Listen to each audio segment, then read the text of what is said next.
Irena, Stanislav Krıjanovski adlı bir hekimin ailesinde anadan olmuştu. Atası Sosyalist Partiyasının üzvü idi. İmkansız Yahudi ailelerine hekim kimi yardım edirdi.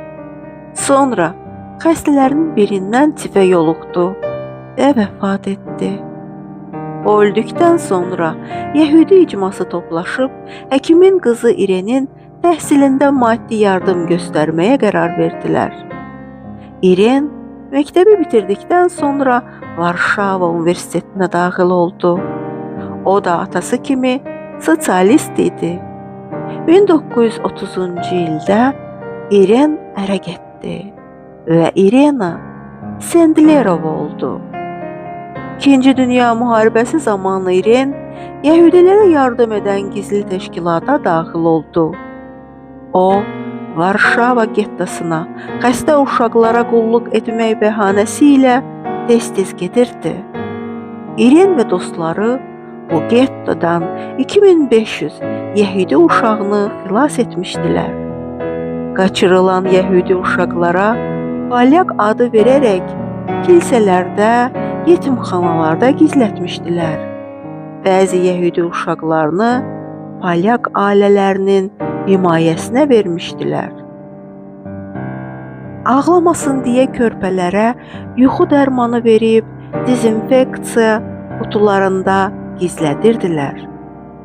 Yaşda böyük olan uşaqları isə su olğullarından, kanalizasiya yollarından istifadə edərək xilas edirdilər.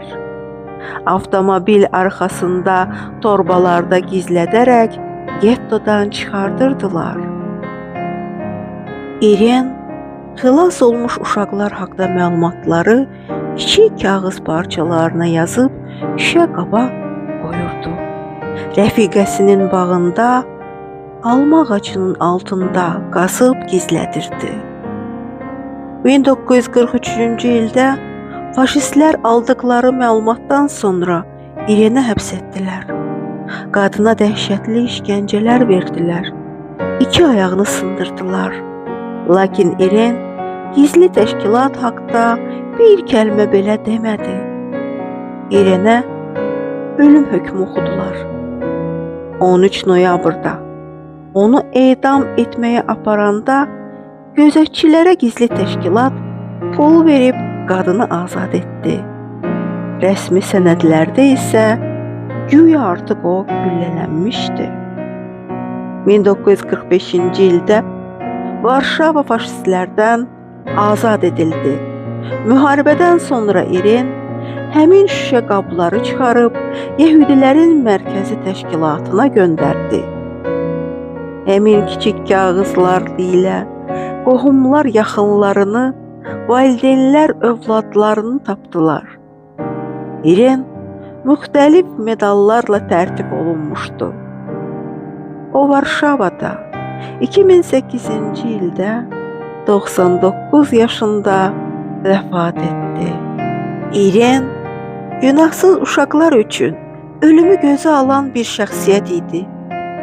Cəsarəti və mərhəməti ilə minlərlə körpənin mələyinə çevrildi.